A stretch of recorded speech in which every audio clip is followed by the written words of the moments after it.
You're watching Reality Check. The rise of the Taliban has created ripples in India's always simmering sectarian cauldron.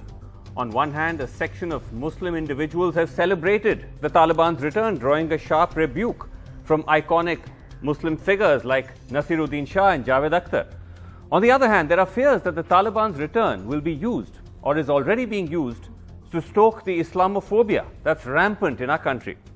Javed Akhtar, scriptwriter, renowned poet and an active commentator on the public sphere, joins me on the program. Javed Akhtar, great to have you on as always. Let me just start by asking you, Javed Akhtar, because I saw your tweet where you said you were appalled that some figures, I think they were Muslim personal law board figures, had welcomed the return of the Taliban. What exactly did you find that they'd said, and what made you respond in that way? I mean, I cannot remember their statement verbatim, but the gist was that they believe that it's a very positive and very welcome development in the world, that Taliban are regaining power in Afghanistan. Good for them.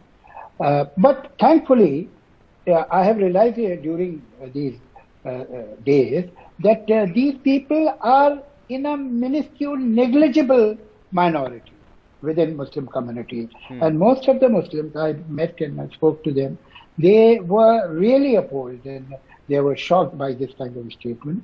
And these people remind me of that central character of that film, Sunset Boulevard. That here was an actress of silent time. She believed that there are a lot of fans standing outside, and if she go out, she'll be mobbed, while everybody had forgotten her. So these people are in Sunset Boulevard. The fact is that this community, without opposing them verbally or articulating their differences, because an average person doesn't want to create an unnecessary controversy, has moved on. Today, an average young Muslim couple wants their children to go to good schools, have best education. This cannot be the criteria whether this is a girls' school or a boys' school. A good school is the criteria. Right. So let them say anything. I mean, these people believe in segregation of genders, segregation of communities. Any kind of segregation is an attractive idea to them. Right. And as a matter of fact, we should learn something positive from this development. You see, we should look at those people in India who want to achieve the same goal, segregation. I mean, there have been cups that have said the girls should not have mobile telephones. There have been anti-Romeo brigade moving in the same direction, trying to achieve the same thing. I mean, I see an uncanny resemblance between the Taliban and people who want to be like Taliban. They have achieved a lot in recent times, but they would like to reach the position where the Taliban are. Right. I think it's interesting. Yeah, you're right. There's an interesting parallel there, and many people have pointed this out, because the same people who are, in a sense, using the return of the Taliban to stoke a sense of Islamophobia, to say that, oh, look, now, Muslim extremism is going to rise, are often the same people who themselves are guilty of various forms of extremist thought and action in this country. As a matter of fact, I have always maintained that if you look at the right wing all over the world, whether it's a Muslim right wing or a Christian right wing or Jewish wing or a Hindu right wing, their similarity is uncanny. You see, what are they trying to achieve? Taliban want to make an Islamic country, right? Yeah. These people want to make a Hindu Raj. They see that anything which is not approved by the tradition should not be accepted. That's what they say. They say that modernization brings corruption and indiscipline. That's what these people say. You see, they are also against that. They don't want boys and girls meeting freely and sitting in a park or a seashore and so on. I mean, so many things have happened. So how are they different, except that they are still not that empowered as Taliban are? Right. But that's about all. But their goal is the same. Right. But at the same time, you did feel, because even Nasir Saab, I don't know if you had a chance to see Nasiruddin Shah's video. No, I have not heard. Okay, but he also put out a video saying, in a way, what you did, that there may be a fringe within the Muslim community that's celebrating the return of the Taliban, and that absolutely must be condemned. But there was some amount of pushback to that, with the view being that, is this trying to make too much of what is essentially a very small fraction within a community that may be supporting the Taliban, while ignoring the bigger menace of majoritarian bigotry and Islamophobia?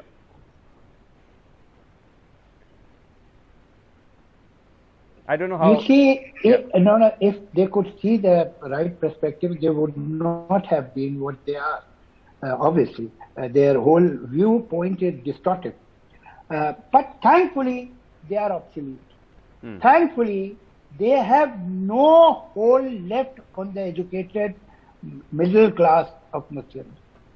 And these are the people who matter, ultimately. Right. They have no hold whatsoever. People will not, maybe they will not openly criticize them, like not many people criticize openly. There are very few people who criticize Bajrang Dal or VHP, but they don't agree with them. An average Indian is a secular person, but doesn't want to get into controversy or doesn't want to put himself in some kind of a trouble, because there is a lot of violence hovering around him. So he feels that, all right, I should say that, and it can create some kind of a chaos in my life.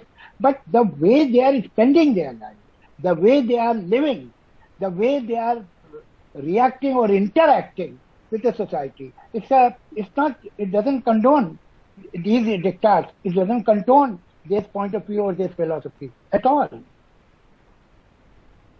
Okay, so you're saying that these people within the Muslim community, whoever has come out, these are fringe people, these are largely inconsequential, but as you pointed out, there is this bigger worry about the right wing, as you said, all over, who are all similar in terms of what they want to achieve. Ironic. Yeah. What is ironic? Yeah. That the right wing may take advantage of this, and with this support, they will try to become more like Taliban.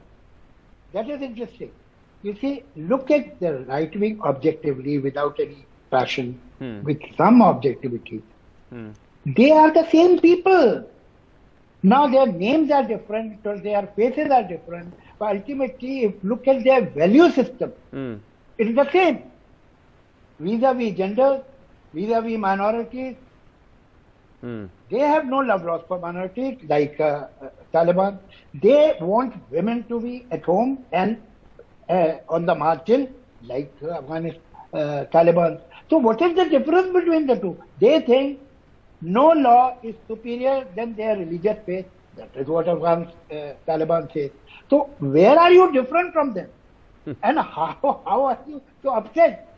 And by being upset, you are becoming more Taliban. It's interesting. But it's true. You're right that the parallels are quite striking. But yeah. But how much of a sense of fear? And we've spoken about this before. You've also spoken about this before, because this is a phenomenon that has been rising in this country. Every other day, we see some horrific either hate speech targeted at Muslims. We see attacks. We are seeing a spate of attacks on ordinary Muslims, some tea seller, bangle vendor. What kind of impact is this having within the community in the conversations that you're having? How is this playing out?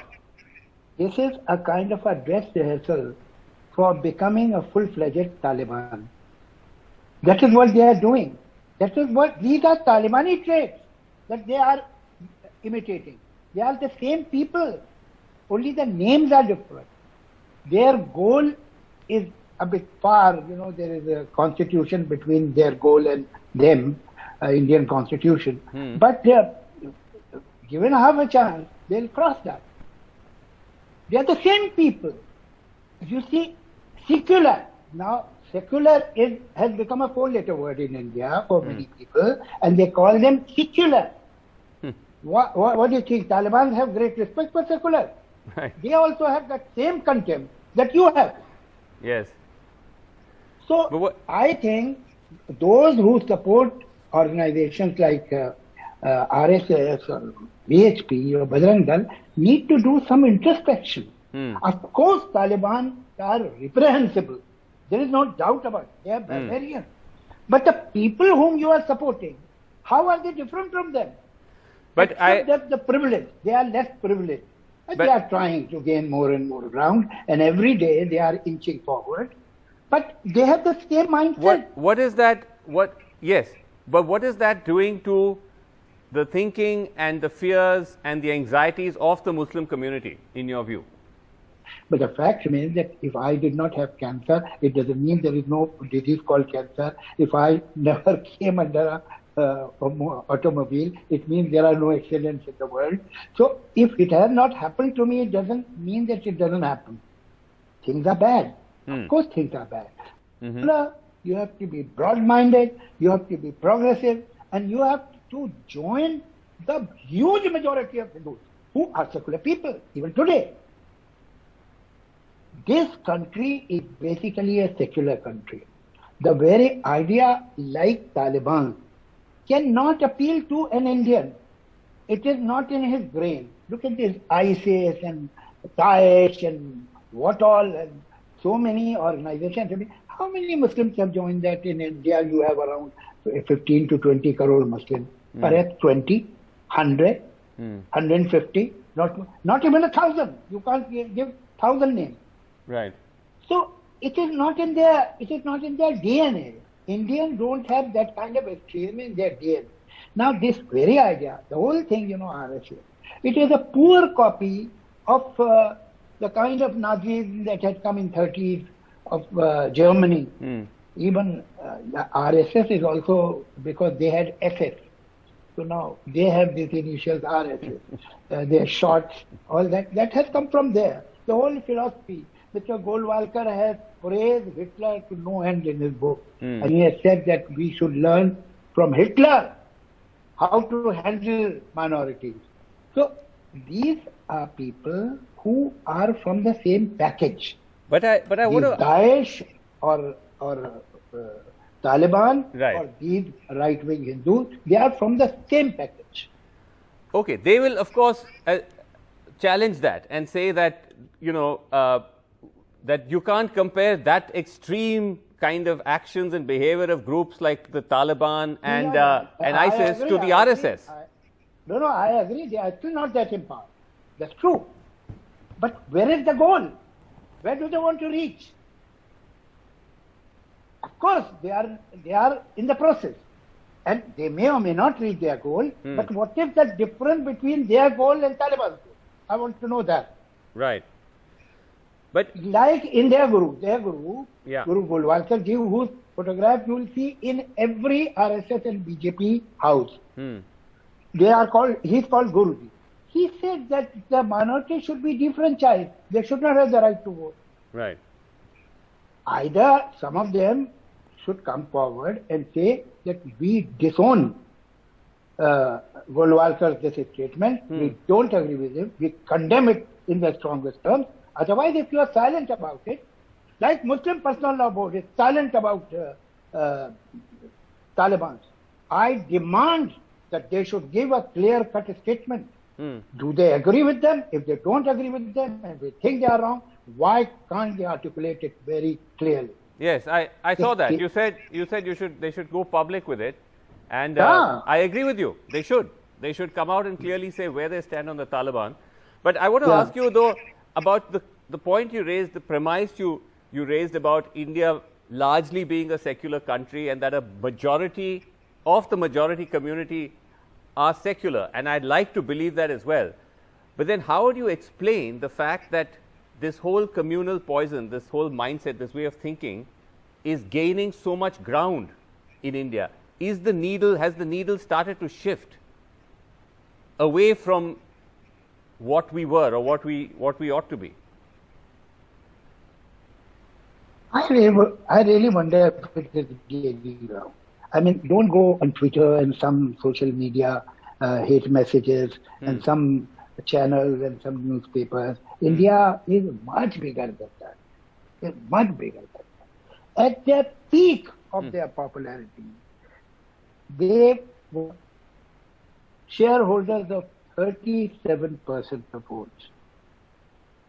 Maybe later it became 39, whatever. What does it mean? It means almost 70% people, or 65% people, or 67% people, or 63% people did not vote for them. Maybe the opposition was scattered. It was not united. It was in pieces. The votes went to 20 other places. Right. But they did not condone this ideology. Even today, if you So when you say them, okay, so you're talking now about the BJP's vote share. You're saying the fact that the BJP got whatever 36, 37% vote share. That's what you're talking about. Yeah. So to believe that everybody has become a communalist and every Hindu is out to kill Muslims, it is not true. It's not true at all. I mean, you should have due respect for this majority community of this country. They are extremely decent and tolerant people. Yes, there are mad fringes in every community. So there is a mad fringe in Hindu community also. No, Javed Sahab, I agree with you. My question was different. I wasn't questioning that. I was just saying that has that phenomenon, has that broad, tolerant and moderate center, has that started to tilt more and more towards some of its worst, some of the worst instincts that we thought we'd put behind? Actually, there is no moderate center. That is the problem. The moderate powers or moderate mindset people are scattered. There are like many islands in the ocean of darkness, but there are no bridges to connect these islands. Right. That's all. That's all. Okay. I have total faith in basic sensibility of an average Indian. You see, sometimes it happens that a person who is leading a very moderate and very disciplined life would like to be once in a while a bit wild. So sometimes it happens in a society, for a while people start thinking like that, but then they come back to the center. There will never be extremism, whether of left or right. This can never become a red country. Right. And this will never become an orange country. Well, let green countries be happy with the way they are. Let's keep our fingers crossed. We are not going to join the club. We are not going to join the club of Taliban. India will never become a Talibani country. Sure. You see, there the majority is Muslim. And now look at what they are doing. Here, the majority is not that kind of majority. But some people are trying to turn that majority into Talibani. It won't work. You're talking of Afghanistan. Yeah. And we should be very clear. People should loud and clear tell that but what is now I can see this picture that there are 4 or 5 people who are beating a man mercilessly. Yes. These people are pathetic. These people are pathetic. I'll tell you what is their psychology. They are nobodies. They have no achievement. There is nothing in their life that can make them proud. They are very angry people. But cowards always join the violent mob, because that is where they feel they are not beating that man. They are beating the sense that we are cowards. Right. This complex which is inside. Okay. But Javed Sahab, let me ask you this though, because you're saying that a majority in Afghanistan does not support the Taliban, but many have pointed out that the Taliban's return, their rapid return and the way in which they've managed to take control of the country indicates that there is or there could be groundswell or an underlying base of support for them, just as you have a support base for conservative or extremist ideologies all over the world. There could be, maybe some people don't accept the extreme behavior by them, but then how do you explain the fact that they've managed to recapture so much ground so quickly? You see, if we look at it carefully, America, USA, that abdicated their, shall I say, occupation, had a lot of friendly meetings with the Taliban, and there was some understanding between the two. Right. And Taliban also took care that when Americans are going, they are not harmed. They were very upset. They got 3 Americans by some accident died, and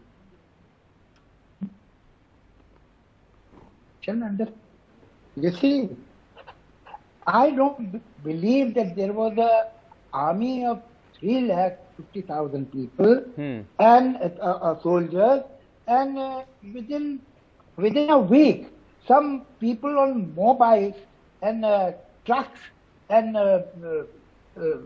buses came and conquered every city. It doesn't sound reasonable. Maybe it would have taken few months, but with same result. Chalo.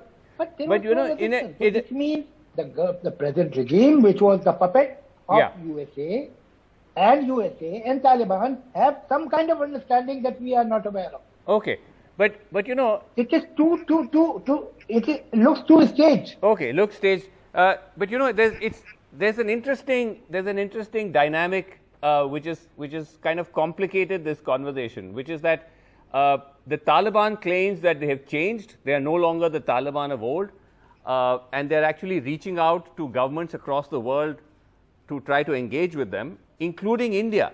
So for the first time, the Indian government has officially accepted that they're talking to the Taliban, a group that we used to consider a terror group, a group which we've held as complicit in carrying out or enabling terrorist acts on India. We are now talking to them. Sad, you know, we are not in we are in a no-win situation. I mean, you see, I may criticize our present political dispensation for many things, but in this case, I mean, we have to look at them in a way more sympathetically. What can they do? They have left with 2 choices. They are left with 2 choices. Either they don't communicate with Taliban. Right. Given half a chance, I would like to do that. But obviously, if you are in power, you are representing a country, you can't be that cavalier. So, if they don't communicate with them, don't develop some kind of understanding, we have spent millions of dollars in that country for their infrastructure. Anyway, after that, if we don't do that, then we will be the only enemy left in this whole region. It is not good for us. Right. Because they have a big army of terrorists, so it can create problems for us. So we have to see to it doesn't happen. But if we communicate with them, then ultimately we are giving them legitimacy. Right. So it is a no-win situation for us. And Tricky. It's so very easy to criticize the government on this issue, but I know that they are in a serious moral problem. Right. No, I mean, what do they do? What can they do? Yes. Yeah, you're right. Realpolitik and India's strategic interests also have to come into play. Yeah, but obviously. Let's see how it plays out. Anyway, it was always fascinating as ever to talk to you, Javed Saab. Thank you so much for joining us on NDTV. My pleasure. My pleasure. Thank you.